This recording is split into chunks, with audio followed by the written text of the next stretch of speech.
Doutor, então para começo de conversa, o que é a retinopatia diabética? É uma doença que a gente classifica como uma microangiopatia, né? Esse é um termo científico. O que quer dizer? É uma doença que atinge os pequenos vasos da retina. E ela vai levar a uma série de efeitos em cascata que vai culminar com a perda de visão progressiva.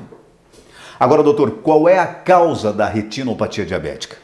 A causa da retinopatia diabética é a doença do diabetes em si, né? O aumento do açúcar no sangue vai levar a alterações estruturais, a mudança enzimática e a um estresse oxidativo na região dos pequenos vasos, né?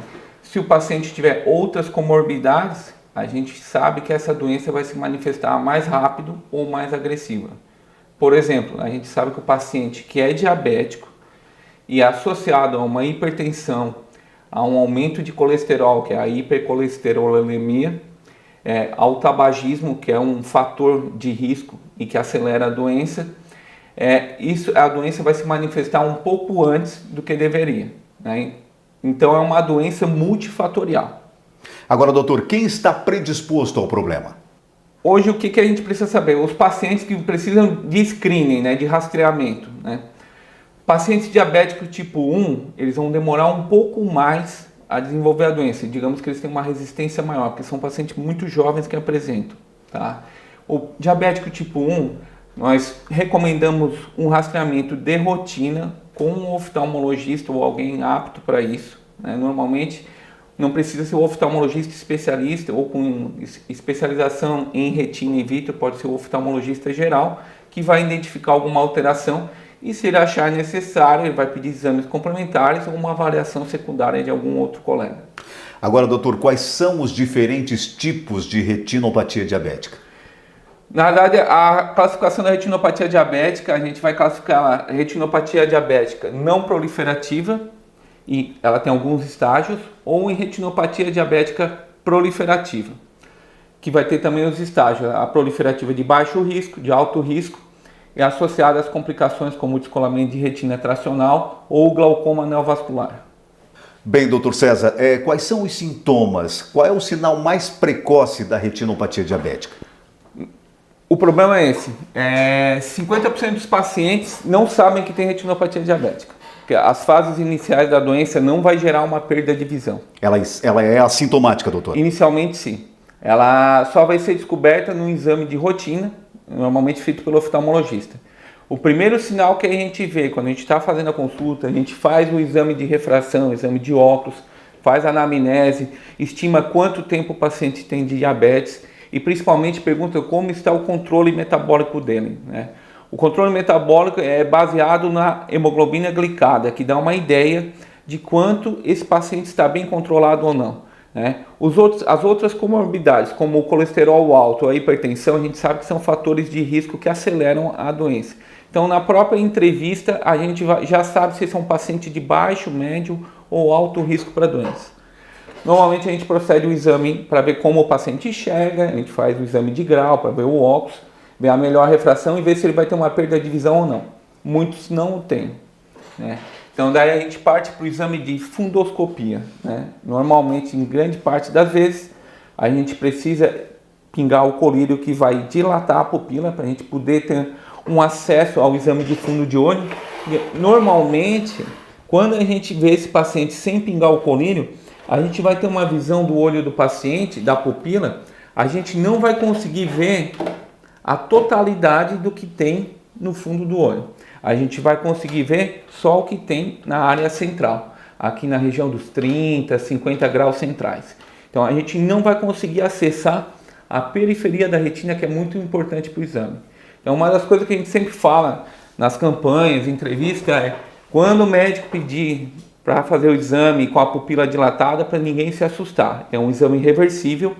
Ele vai pingar o colírio em torno de 4 a 5 horas, o colírio já vai ter acabado o efeito dele e a pupila volta ao normal. É uma dilatação química que volta ao normal, né? Então, quando a gente dilata, aí a gente tem acesso até toda a periferia da retina e a gente consegue identificar, às vezes, um paciente que não vai ter a lesão na área central, mas ele tem uma lesão periférica e já pode ser um grau inicial de uma retinopatia diabética. Então, o melhor exame é feito sob fundoscopia. Existem equipamentos que auxiliam o diagnóstico, que às vezes a gente não precisa dilatar para ver esse paciente. Tá? Não são todos os pacientes que a gente dilata de rotina, mas a grande maioria, quando existe uma suspeita, a gente dilata para ter certeza. Né? Os diabéticos tipo 1, a gente recomenda um exame com o oftalmologista desde que ele descobriu o diabetes. São 5 anos de intervalo. Então, o primeiro exame, obrigatoriamente, tem que ser no intervalo de 5 anos. Agora, o diabético tipo 2, a gente já pede para fazer o exame assim que descobriu o diabetes, porque muitos que têm diabetes tipo 2, ele tem uma doença indolente, uma doença que, se a pessoa não tirou sangue todo ano, ela foi aparecendo devagarinho, e quando ele descobre o diabetes tipo 2, ele já pode ter alguma doença de fundo de olho. Então, o diabético tipo 2, a gente recomenda o primeiro exame quando fez o diagnóstico. Mas quais são os exames complementares? Então, após detectada a doença, a gente faz uma classificação e avalia se o paciente tem alguma perda de visão ou não, alguma lesão.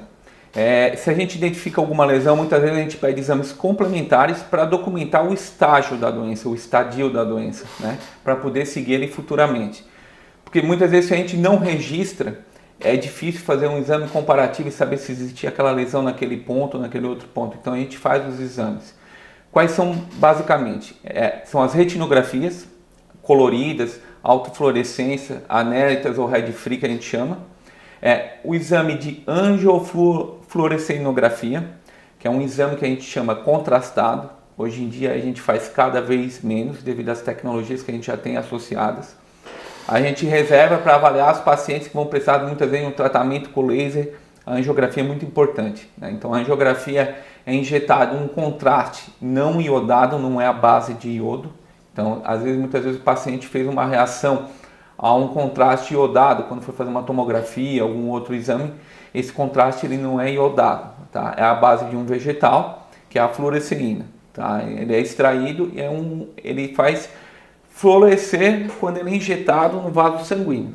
Aí a gente consegue bater uma foto e ela delimita toda a vasculatura retiniana. Então, a angiografia muitas vezes é um exame que a gente tem que fazer, só que a gente reserva ele para os casos mais delicados, né?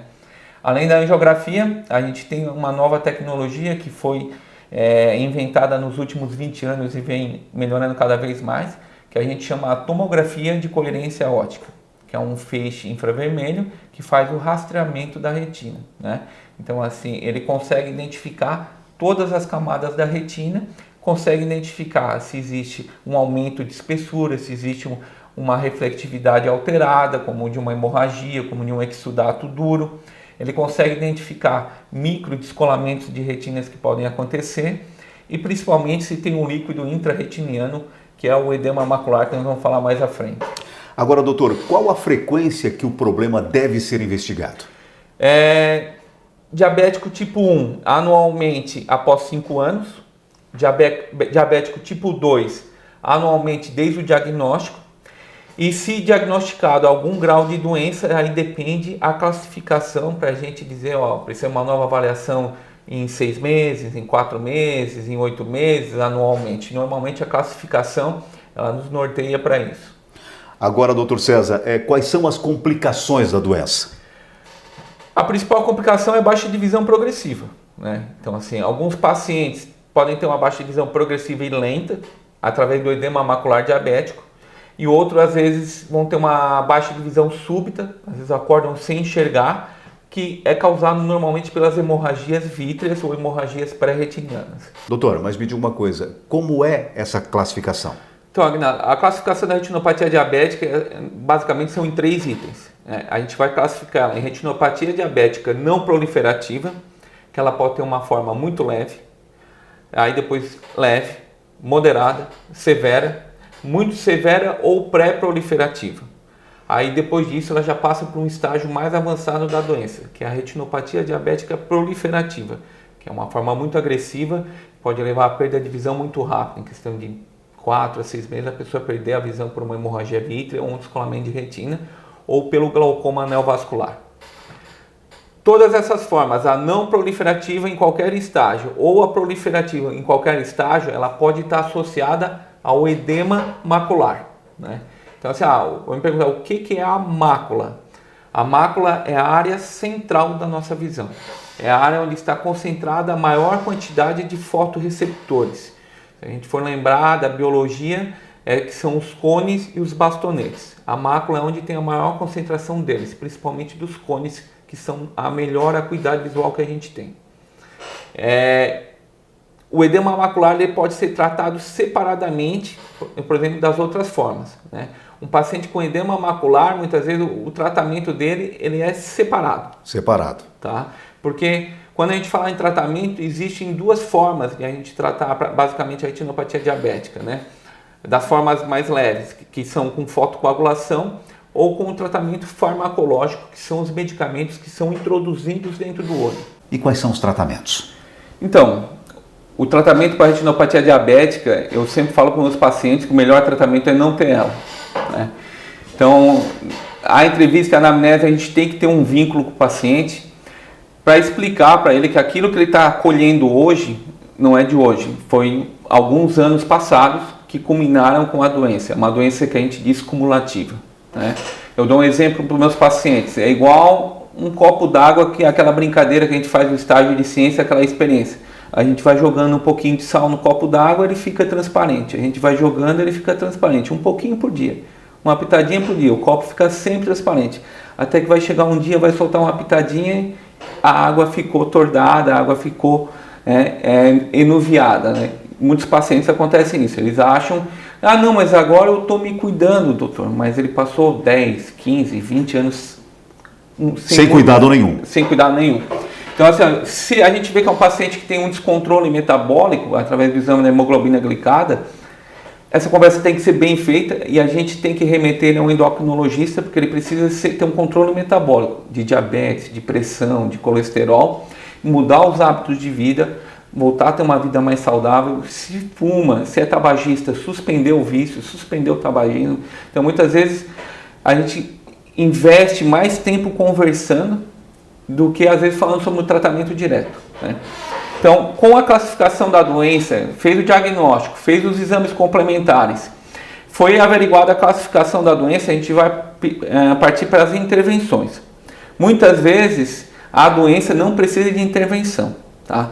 Os casos de retinopatia diabética não proliferativa, os casos mais leves, que não tem associação com edema macular, o tratamento é só o controle clínico da doença, controle do diabetes, da pressão e do colesterol e um controle periódico. O paciente que vai vir em 4 a 6 meses, a gente vai ver, a doença está bem, não progrediu, volta em 4 a 6 meses, é um monitoramento. Porque as intervenções não são inócuas. Quando a gente vai fazer alguma intervenção, a gente vai mexer com a anatomia do olho. É um tratamento intervencionista. Então, a gente vai monitorando se aquele paciente está progredindo ou não e como está a visão dele. Visão preservada, doença estável, só observação. Aí começou a ameaçar o centro da visão, a região macular, que é quando ele está desenvolvendo o edema macular, já se começa a questionar as intervenções terapêuticas, né? Então, através da classificação, a gente vai saber se é um paciente que vai precisar de um tratamento medicamentoso, né? Ou um tratamento com laser. O laser é um tratamento que é usado para tratar a retinopatia diabética há mais de 50 anos. E ele sempre foi muito efetivo em controlar a doença e estabilizar a visão. Muitas vezes ele não conseguia melhorar a visão, tá? Por causa das limitações dele, né? O laser, quando a gente faz um laser na retina, cada ponto de laser que a gente faz, a gente está causando uma queimadura na retina, né? Então a gente causa uma queimadura no epitélio pigmentar, que muitas vezes pode lesionar as outras camadas que estão acima da retina. Então, pacientes com edema macular, que tem retinopatia diabética não proliferativa, normalmente, se for um edema que não atingir o centro da visão e for num foco apenas, muitas vezes a gente consegue tratar com um foco de laser. Vai ali, trata só naquele pontinho o problema e pode resolver o problema dele por um bom tempo. A gente não fala o resto da vida porque é uma palavra muito forte, mas vai tratar por um bom tempo.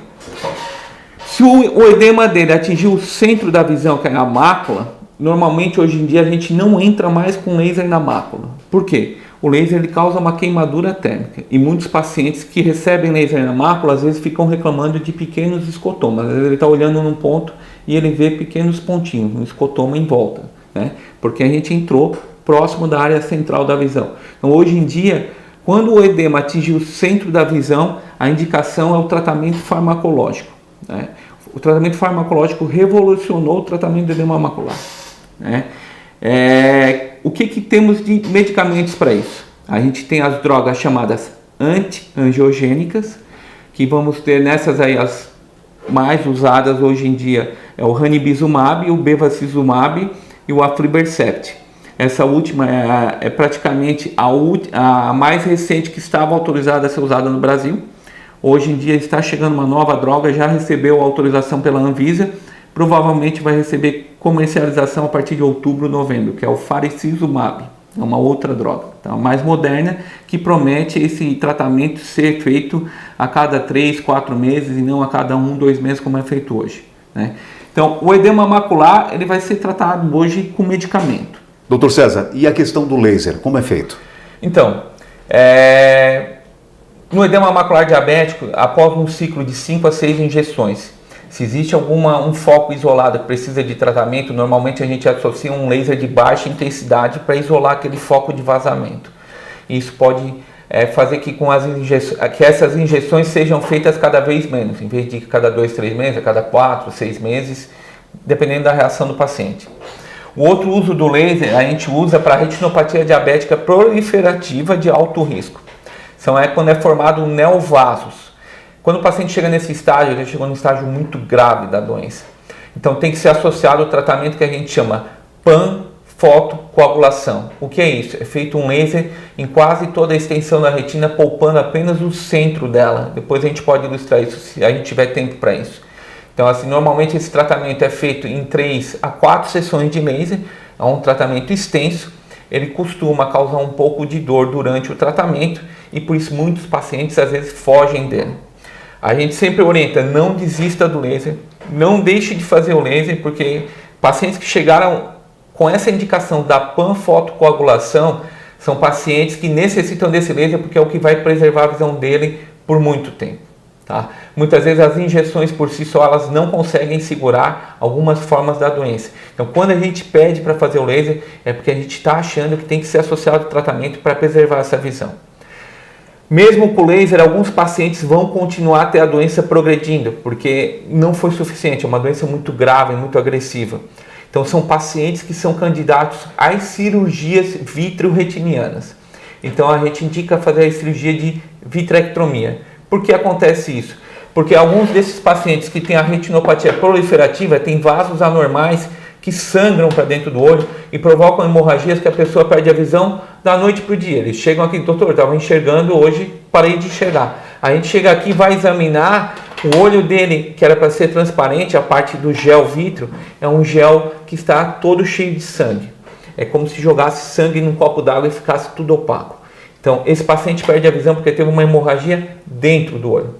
Muitas dessas hemorragias, elas desaparecem sozinhas, o organismo absorve, com as injeções e o laser é conseguido controlar. Os que não conseguem, eles vão para vitrectomia. Então, a gente tem que fazer uma cirurgia, que a gente vai entrar na cavidade vítrea e vai retirar esse sangue, tratar as áreas doentes da retina e completar o laser que é necessário, né?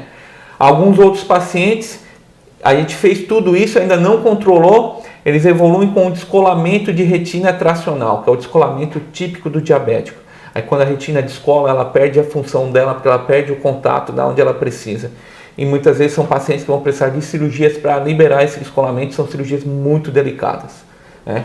O que acontece? Hoje em dia a gente vê cada vez menos pacientes chegando nesse estágio, porque atualmente já existe programa de tratamento, tanto de injeção vítrea quanto de fotocoagulação, bem disponível na rede pública e privada. Então os pacientes tanto da rede privada quanto da rede pública hoje têm acesso ao tratamento medicamentoso. Para vocês terem uma ideia, até o ano passado quem precisava de uma injeção intravítrea ia pagar o alto custo da medicação se não tivesse um convênio de saúde ou um seguro de saúde e tinha que judicializar esse tratamento. Então era um tratamento que demorava muito a judicialização e quando ele conseguia, chegava o medicamento, a gente ia ver o paciente, já não era mais possível ser feito, porque a doença evoluiu e a gente diz que ela passou do ponto daquele tratamento. Então já iria para uma cirurgia direta e muitas vezes geram até casos que eram inoperáveis.